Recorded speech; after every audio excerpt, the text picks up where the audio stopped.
Ya, bismillahirrahmanirrahim. Assalamualaikum warahmatullahi wabarakatuh. Bertemu lagi dengan saya, Zaid Hasan, dari program studi Hukum Ekonomi Syariah, Fakultas Syariah, dengan nomor induk mahasiswa belakang 198. Yang kami hormati Bapak Danu Aris Setianto, SSYMH, selaku dosen pengampu mata kuliah Fikih Siasah.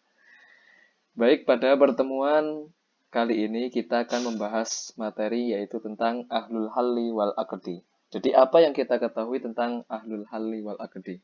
Di sini ada 6 poin yang akan kita sampaikan pada pertemuan kali ini. Yang pertama yaitu tentang pengertian. Pengertian Ahlul Halli wal Aqdi sendiri berasal dari 3 kata, yaitu Ahlu, Halli, dan Aqdi. Nah, ketiga kata tersebut itu memiliki makna yang berbeda-beda. Masing-masing memiliki makna yang mendalam. Yang pertama kita akan melihat dari kata ahlu. Ahlul sendiri itu adalah orang yang berhak atau orang yang memiliki. Sedangkan kata halli, halli itu melepaskan, menyesuaikan, atau memecahkan. Dan sedangkan akdi, yaitu mengikat, mengadakan transaksi, ataupun membentuk. Nah, di sini para ahli fikih siasah, merumuskan ahlul halli wal aqdi sebagai orang yang memiliki kewenangan untuk memutuskan dan menentukan sesuatu atas nama umat.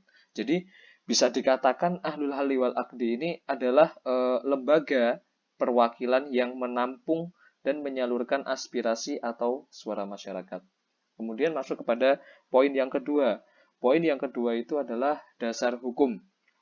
Di mana dasar hukum dari Ahlul Halli wal Aqdi ini memiliki tujuan yang mana mengajak kebaikan dan menindak penyimpangan dalam pemerintah. Nah, dasar hukumnya Ahlul Halli wal Aqdi sendiri ini berasal dari Al-Quran dan hadis. Nah, sebagaimana yang telah dijelaskan bahwasannya kumpulan orang-orang Ahlul Halli wal Aqdi ini merupakan orang-orang yang memiliki suatu keistimewaan tersendiri yang telah teruji. Nah, di mana mereka memiliki kemampuan untuk memimpin dan juga memberikan kemaslahatan untuk umat manusia. Nah, di dalam surat Ali Imran ayat 104 yang berbunyi wal takum minkum ummatu yad'una ilal khairi wa ya'muruna bil ma'rufi wa yanhauna 'anil munkar wa ulaika humul muflihun. Yang artinya, dan hendaklah ada di antara kamu segolongan rakyat yang menyeru kepada kebajikan, menyuruh kepada yang ma'ruf, dan mencegah dari yang mungkar. Nah, merekalah orang-orang yang beruntung. Nah, yang selanjutnya masuk kepada poin syarat. Poin syarat sendiri itu ada 3. Yang pertama, adil. Jadi, dalam Ahlul Halli wal Aqdi, tidak sembarangan orang bisa masuk ke dalam Ahlul Halli wal Aqdi. Bisa dikatakan Ahlul Halli wal Aqdi. Karena kategorinya dari syarat pertama saja, yaitu adil. Jadi berlaku adil kepada siapapun. Tidak bisa disuap ataupun tidak bisa dihasut. Yaitu adil. Kemudian yang kedua, berilmu dan profesional. Ahlul Halli wal Aqdi tidak sembarangan orang dalam menduduki kedudukannya karena memiliki ilmu yang berilmu dan benar-benar paham, kemudian juga profesionalitas dalam kedudukannya sebagai Ahlul Halli wal Aqdi. Yang ketiga yaitu cerdas dan juga selektif untuk kemaslahatan umat. Cerdas di sini cerdas dalam mengatasi hal-hal yang berkaitan dengan permasalahan yang ada yang timbul. Jadi Ahlul Halli wal Aqdi itu cerdas dan juga selektif, bisa membedakan, bisa memilih-milih di mana pilihan tersebut menimbulkan kemaslahatan umat. Kemudian poin yang keempat adalah tugas. Nah, tugas-tugas Ahlul Halli wal Aqdi ini apa? Tugas Ahlul Halli wal Aqdi itu memiliki 10 tugas penting yang wajib dilakukan oleh seorang imam khalifah. Nah, di antaranya yaitu yang pertama, melindungi keutuhan agama yang sesuai prinsip-prinsip yang telah disepakati. Kemudian yang kedua, menerapkan hukum kepada yang berperkara. Yang ketiga, melindungi wilayah negara dan tempat-tempat yang suci. Yang keempat, menegakkan supremasi hukum atau hudud yang untuk melindungi larangan-larangan Allah. Yang kelima, melindungi daerah-daerah perbatasan dengan benteng yang kokoh. Yang keenam, memerangi orang yang menentang Islam setelah sebelumnya ia didakwai. Nah, yang ketujuh yaitu mengambil fa'i. Fa'i di sini yaitu harta yang didapatkan kaum muslimin tanpa pertempuran. Yang kedelapan, menentukan gaji.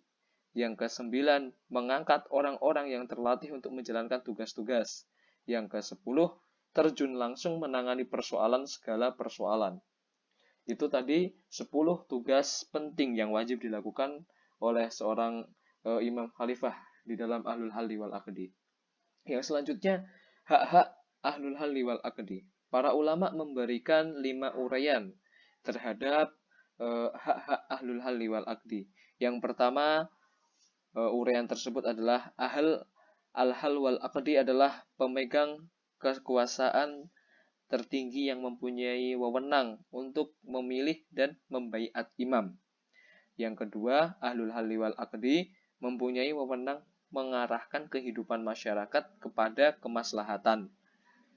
Yang ketiga, ahlul halli wal aqdi mempunyai wewenang membuat undang-undang yang mengikat kepada seluruh umat di dalam hal-hal yang tidak diatur secara tegas oleh Al-Quran dan hadis. Yang keempat, ahlul halli wal aqdi tempat konsultasi imam di dalam menentukan kebijakannya.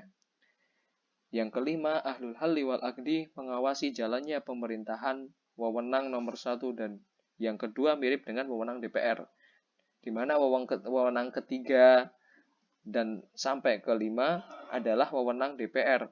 Nah, sedangkan yang wewenang keempat adalah wewenang DPA kalau di Indonesia yang sebelumnya diamandemen pada Undang-Undang Dasar 1945.